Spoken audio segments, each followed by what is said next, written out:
And furthermore, that's the thing. Rule number one when it comes to literally every form of, when it comes to media, not like rule one when it comes to story is never kill off a character unless you have to. And rule two, if you're gonna bring back a character, make sure don't bring back a character unless they're the fucking villain. And when you bring a character back, don't immediately kill him. Now, the only good thing about it is that it finally fucking ended. At the near end, Mads, wait, Hans has this bomb strapped to him. They finally corner the fucker. He's like, oh, if I die, or if I, or on like if I tell it to detonate, or if I die, this entire this bomb on me will go off. And it's like, why? Why would you turn a suicide bomber? That could never work. That could never work with creepers. It never worked in Armia 2. It'll never work here. Um, Hell, it never worked in Evangelion. Well, the fact that Nina Einstein ship was in. Never worked there, never worked here.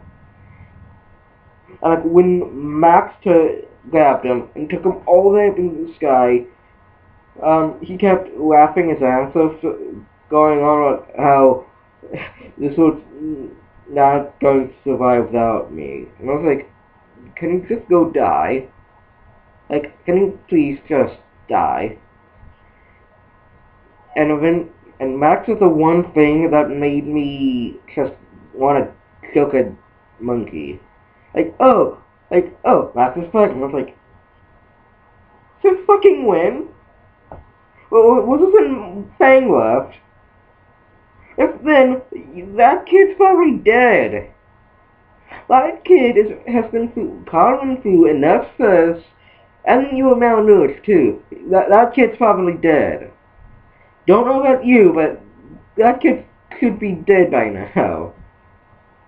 Not being an ass, but the baby should be dead. That baby is probably dead by the end of the book.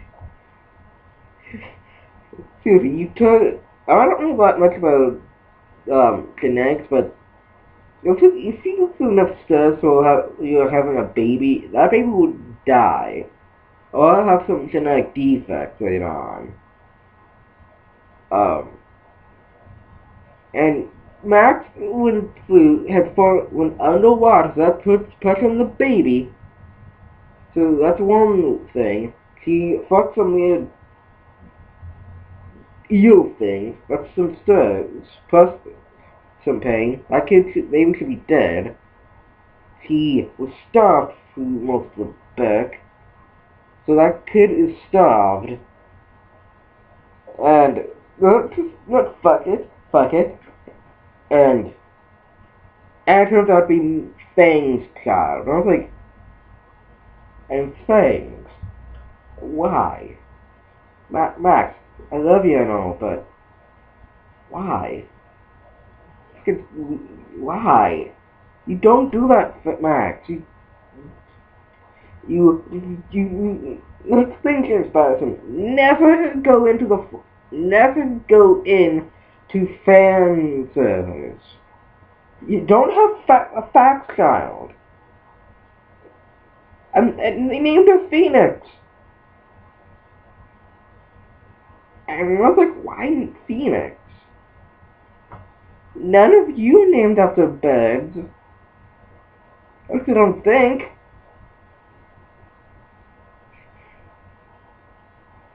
Now, that didn't piss me off. It's one of the lines at the end here. Like, hang on.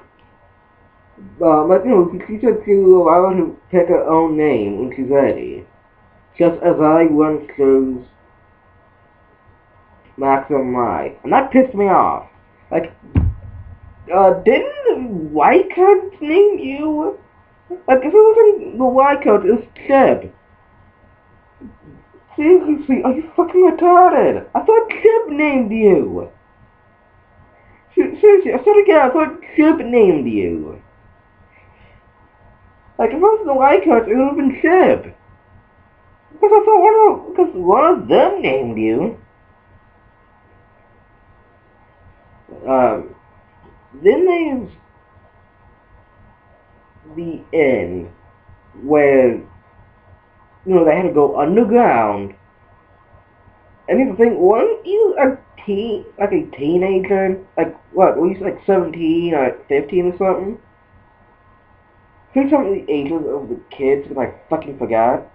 But, woman, you are underage. You are not supposed to be having a child. And politics, why would they have a kid at such a young age? It's like trying to take care of a puppy when you yourself is a puppy. And she even asked the one thing lots of Max and my friends have been asking for years. If any of the kids from the flock had a kid, will they be an egg? Will it have to be an egg or born like a human in the womb? Like, that's one question lots of us asked. And quite frankly, I partially don't care, but at the same time, I kinda wanna know. But fuck it. And she too aimed like, I'm not ready. And then she said, well, you're ready. You raised her, so I was like, go die. Like, Angel, go die. No, you didn't do anything redeeming this entire time. All you did was break the fuck apart. You basically been a bitch for this book. You literally didn't do anything redeeming other than trying to keep Max safe, not wanting you guys way to the remedy. That's literally all you did. Couldn't help out. If you could see the feature, you could have probably thought, hey, let's try to avoid some of this shit. Like, I don't know, the world ending. Let's fucking go to the president.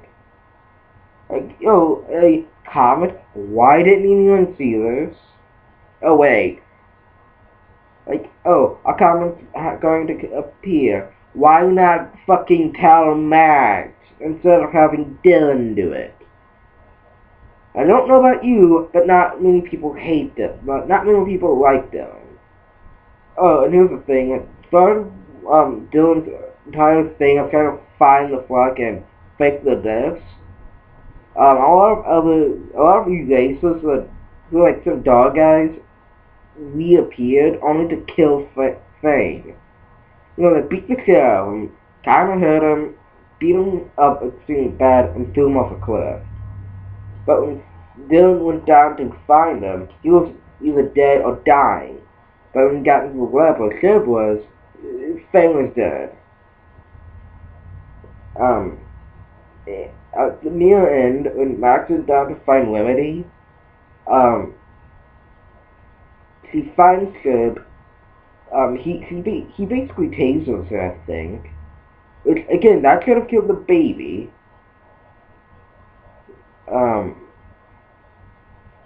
Then Cat and Centipede, who was part of Fang's gang, they appeared and basically killed Shib. And I was like, what? Like, oh yeah, kill the one guy who was basically annoying. And eventually, in that same lab that Chip died, at the end, Dylan tells Max, like, hey, can you please follow me? He takes to the lab and basically it turns out he found Fang bottom there, and he asks Max, Listen. Do you want me, or do you want Fang? Yeah, you basically gave him a septic wing, another wing. It'll be okay. Would you want me or him? Max shows Fang. And I was like, oh. But that was another thing that made me scratch my head. Because, I mean, Fang, they don't say he loves Max, and goodbye. I was like, wait, what? And then he fucking electrocutes himself to fucking help out Matt Fang. And I was like, yeah, I don't like Dylan, but I don't hate him enough to have him die. Like, I may have not liked him, but I didn't want him to die. Like, kick him out of the story, but not full on kill him. And Fang lives on. Max tells Fang about the facts, baby, and I was like, I thought he knew. So let's not try to bring logic and do something like logic was kind of needed. Um, but besides that, they find the cure for the hate virus, which was supposed to be this thing that was supposed to destroy the entire human race, but it was like but mutants and bird cubes were immune to that shit. I don't know why, though.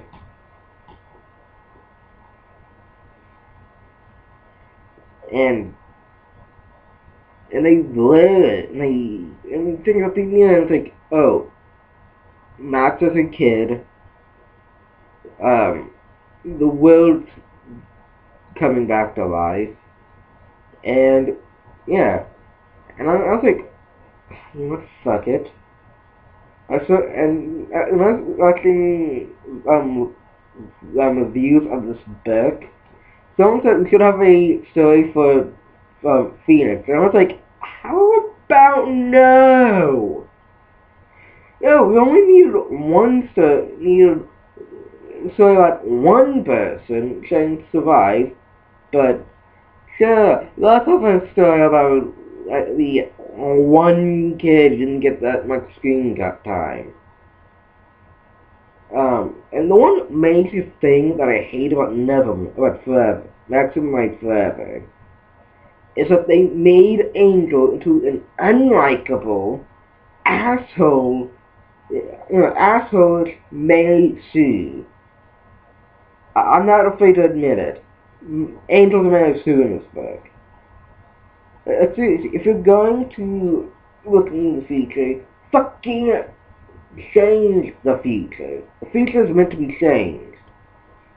And she says, you know what, we cannot fight fate. Fuck you. Tell that to Kratos.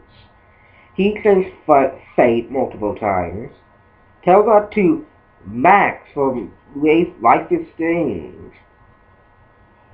And tell that to many other characters that destroy destiny and fate. Fate could be altered, fate could be changed. The future is the one thing that is always likely to change. It's susceptible to change. Now, with all that said, and thing is, Maximize Forever is an okay book.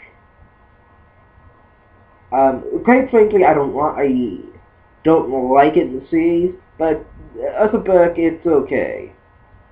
Granted, there's a lot of plot holes. Characters are sometimes out of character. I want a single man. I want a single Angel half the time.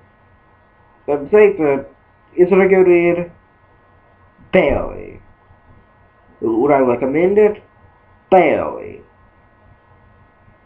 Now, after this has been read, I can finally get back to reading something good, like Edgar Allan Poe and H.P. Lovecraft, which I finally got in the books of.